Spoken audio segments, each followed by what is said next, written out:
You're listening to the Cyberwire Network, powered by N2K.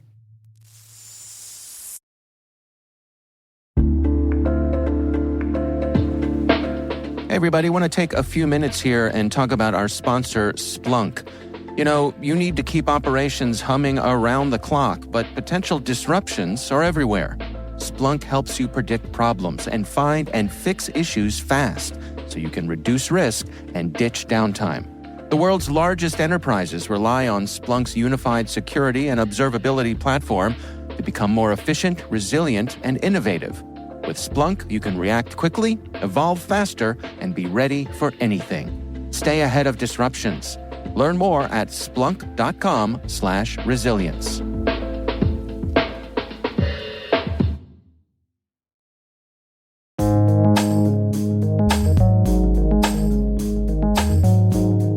The word is Secure Web Gateway.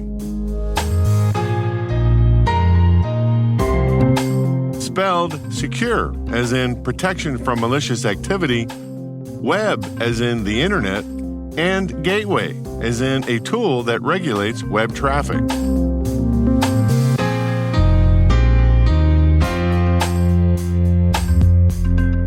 Definition: a Layer 7 firewall that sits in line at the boundary between the internet and an organization's network perimeter that allows security policy enforcement and can perform certain prevention and detection tasks.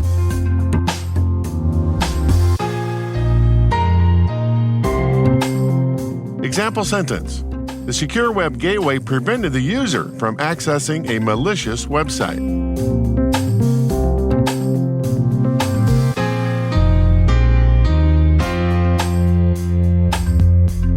Origin and context. In 1988, Jeff Mogul, Brian Reed, and Paul Vixie, working for Digital Equipment Corporation, conducted the first research on firewall technology. This was the first generation of firewall architectures. Between 1989 and 1990, Dave Presetto and Howard Trickey of Bell Labs pioneered the second generation with their research in circuit relays. They also implemented the first working model of the third generation firewall architectures known as application layer firewalls. Between 1990 and 1991, Gene Spafford of Purdue University, Bill Cheswick of Bell Labs, and Marcus Random independently researched application layer firewalls. These application layer firewalls eventually evolved into next generation firewalls many years later. Marcus Random's firewall work received the most attention and took the form of Bastion hosts running proxy services. In 1992, Digital Equipment Corporation shipped DEX-Seal, the first commercial firewall, and included proxies developed by Random.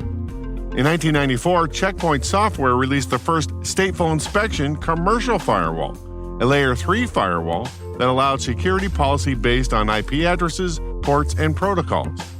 In 1994, William Cheswick and Steve Bellevin published Firewalls and Internet Security, Repelling the Wily Hacker, the first book on firewalls as a technology. They called it a circuit-level gateway and packet filtering technology. Interestingly, their ideas came from the desire not to keep intruders out of their networks, but to keep employees from going to bad places on the internet. Palo Alto Networks launched the first next-generation firewall in 2007, a firewall that not only does stateful inspection at Layer 3, but most importantly, allows rules at the application layer, Layer 7. Firewall administrators could not only block network traffic to and from bad IP addresses, but could also block access to applications tied to the authenticated user. In other words, the marketing department can go to Facebook, but the developers can't. Next-generation firewalls gave InfoSec leaders the first ability to enforce rudimentary zero-trust policy. By the 2010s, some firewalls had morphed into giant orchestration engines. In other words, instead of deploying multiple independent security tools in line at the perimeter that InfoSec teams had to manage and orchestrate separately, the next-generation firewall became a Swiss Army knife of security tools.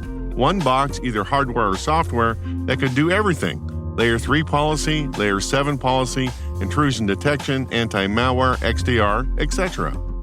By the late 2010s, the secure web gateway emerged as a simpler firewall that abandoned the orchestration engine idea and just performed Layer 7 policy functions.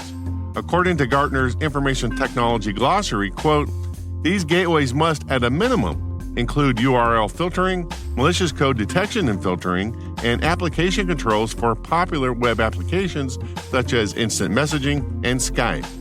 Native or integrated data leak prevention is also increasingly included," end quote.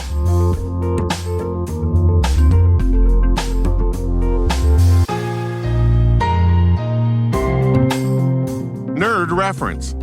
In 2015, Bill Cheswick presented at the Vintage Computer Federation Conference and talked about some of the early days of computer security when he took a job at the famous Bell Labs in the late 1980s and worked for computer science legends like Dennis Ritchie, the co-creator of the C programming language and the Unix operating system written in C, with colleagues Ken Thompson, Brian Kernighan, and Rob Pike.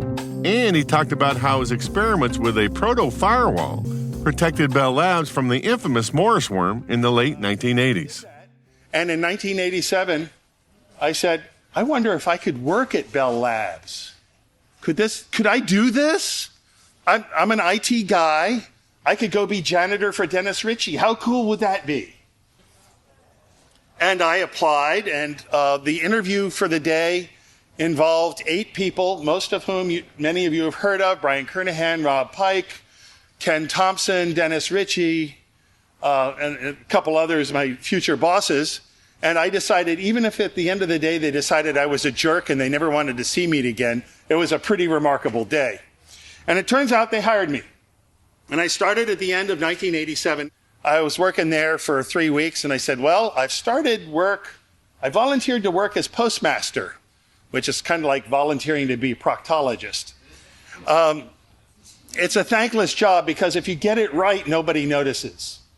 And if you don't, they're really pissed off with you. And I went up to the postmaster, Dave Prezzato, and I said, this email seems like a wave of the future. I want to learn something about it. I'll be postmaster. He said, okay, you got it. I also took over a prototype firewall he'd put up about a year before and started running it. About a year later, the Morris worm came out, and our firewall stopped it. In fact, I woke up the morning the Morris worm hit the internet, and a friend of ours had called the house and said, there's something bad on the internet. You might want to check it out. And I went into work, and there was Peter Weinberger on the phone calling various places and saying, did you get the worm? We didn't. Ha, ha, ha, ha. And of course, it was my firewall that was keeping it out.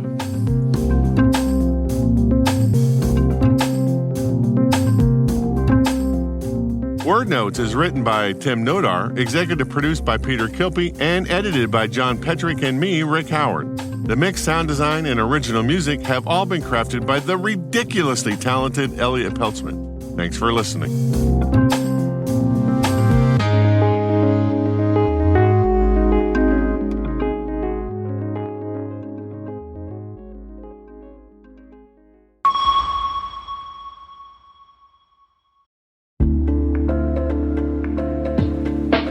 Hey everybody, I want to take a few minutes here and talk about our sponsor, Splunk. You know, you need to keep operations humming around the clock, but potential disruptions are everywhere.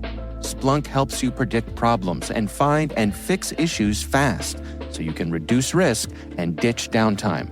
The world's largest enterprises rely on Splunk's unified security and observability platform to become more efficient, resilient, and innovative. With Splunk, you can react quickly, evolve faster, and be ready for anything. Stay ahead of disruptions. Learn more at splunk.com/resilience.